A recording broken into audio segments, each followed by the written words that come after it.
Susan, good to see you. Thanks for being with us today. Yes, Sean, it's great to be with you again. So you cover the Secret Service probably better than anybody. And I know that you've had a bunch of scoops. Walk us through where we are a year after Butler in terms of the recommendations that were given to the Secret Service, internal reforms, et cetera. What's the state of play? The state of play is that, unfortunately, some of the Secret Service people, the agents and the counter sniper responsible for Butler, some of the supervisors are getting off scot-free, getting promotions, and the junior agents are taking the fall. That is the big headline out of the last week. There are many headlines, but that's one of them. But there's culpability all around, and we want to talk about the improvements. I give Sean Curran credit for improving their drone capability. Sean Curran is the now director of Secret Service. He's the guy, when you look at that picture, he was the lead agent on Trump. And when Trump's getting pulled up, he's the guy with the sunglasses on. Exactly right. Okay. I give him credit for obviously pushing back on the security assets. You have Kim Cheatle saying now she never denied assets to the New York Times. That's absurd. It's all out in the Rand Paul and Grassley report over the weekend. She denied drone assets. She denied, counter sniper. She denied counter surveillance units. She denied CAT units. You name it. She denied it. And we all know he was facing an Iranian threat. So Sean Curran has done a good job in terms of the drone, improving the drone, getting rid of that ridiculous protocol that former presidents don't deserve assets. Well, that doesn't no longer apply. But I do think there's some serious issues still there. We have a serious retention problem at the Secret Service. They did not answer my questions about that last week. I'm told that they're lowering their standards. They continue lowering their standards. There's only 30% of the incoming class, or 30% don't have a college degree. That was not the case before. FBI agents have to have a college degree. So that's a problem. And then you have this DEI issues that are ongoing. Even though, he's inheriting this, Sean Curran, from Director Cheatle, who made DEI and hiring women a huge priority in the Secret Service.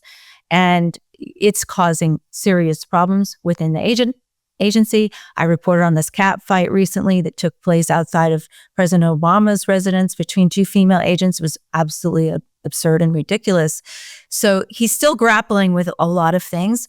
But I think these suspensions stink to high heaven. The supervisors, Nick Menster and Nick Olszewski, who were on the ground that day, walking through, doing the walkthroughs, signing off. Even Sean Curran signed off the security plan one day before Butler. They all signed off on it. The AGR was not properly covered. There was diagrams showing it was not properly covered, or there was discrepancy in it. And so, everybody shares the blame for Butler. They said they can't fire their way out of this. Well, tell that to Corey Comparatori's widow. She is extremely upset. Agents I've talked to are incensed over these slaps on the wrist.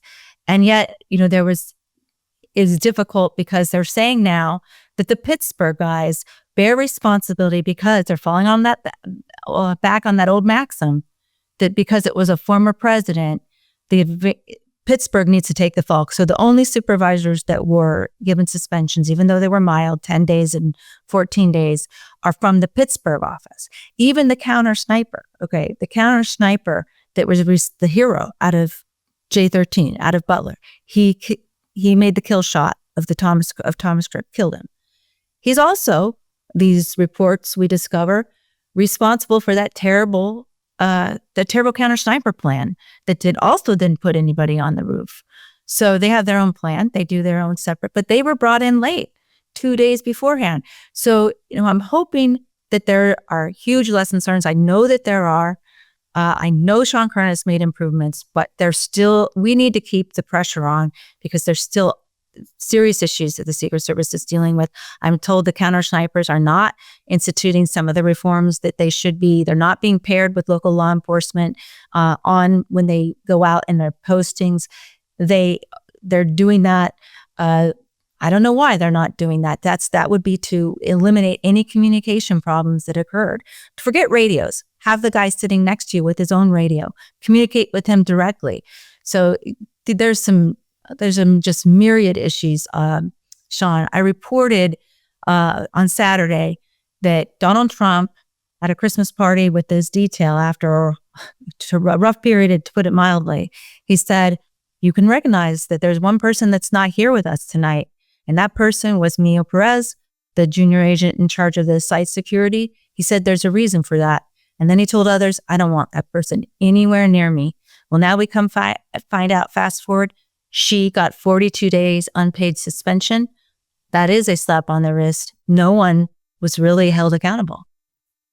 So a year later, when you say no one's been held accountable, you mean because they've gotten meaningless slaps on the wrist, but yet, because somebody, to me, there are reports that they knew about this threat 10 days out, and yet, which I still don't understand. How do you know about a threat? Like, things don't add up for me. On the one hand, we don't know anything about this Crooks guy. On the other hand, we should have known 10 days out. No one was talking to each other. There was no coordination. I continue to be amazed that we are a year later and there's still this level of unknown.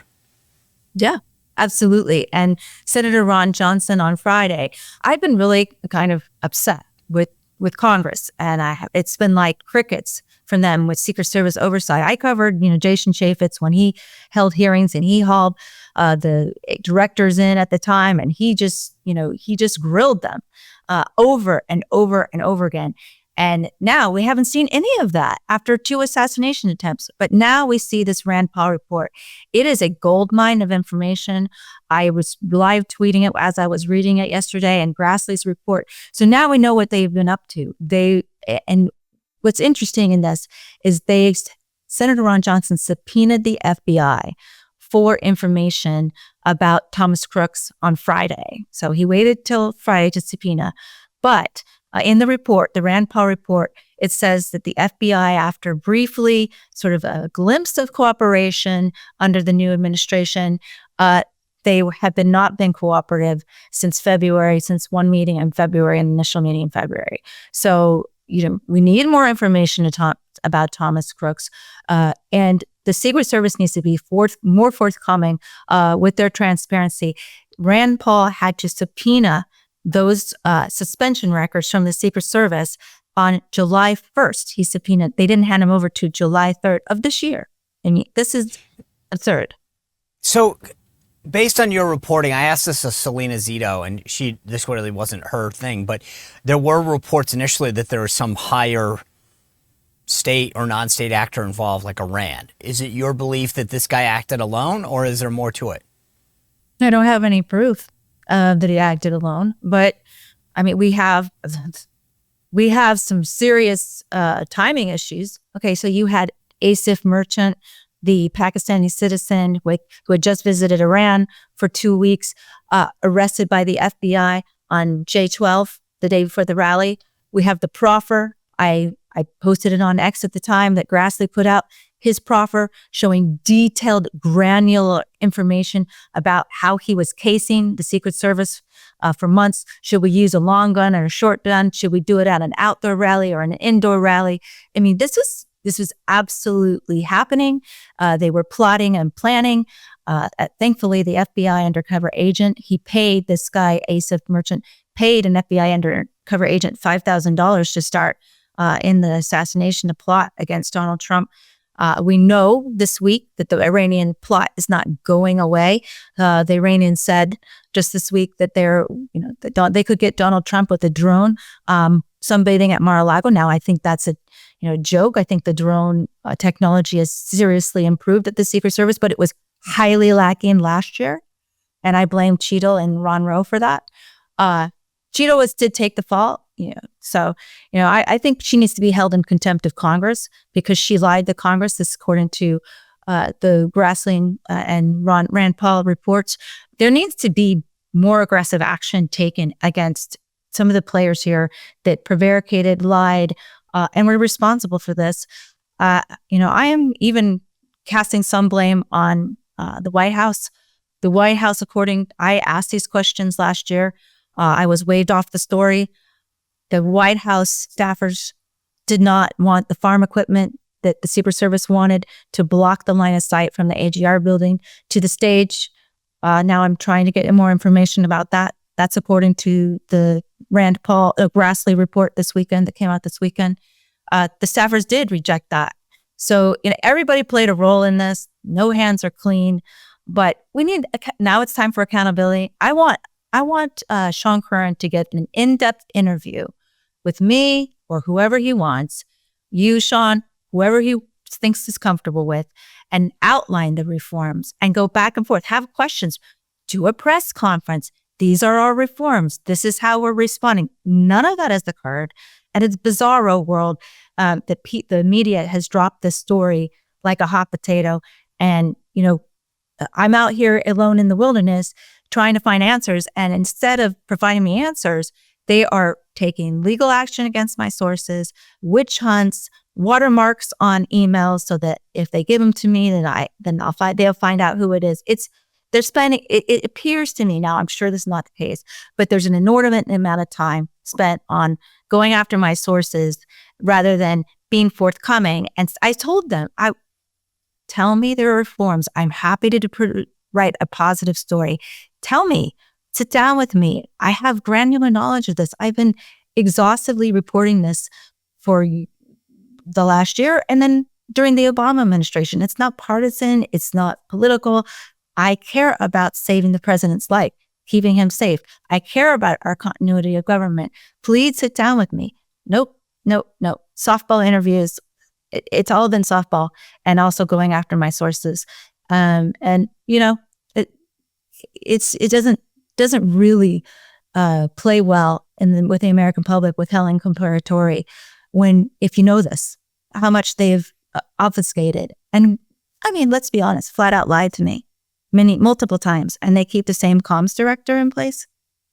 That's Well, I've known you a long time. I know you will not give up on this. Susan Crabtree, thanks for being with us and giving us an update. I appreciate all you do to get to the bottom of it. Thank you so much, Sean, for having me. I appreciate you too. Thanks.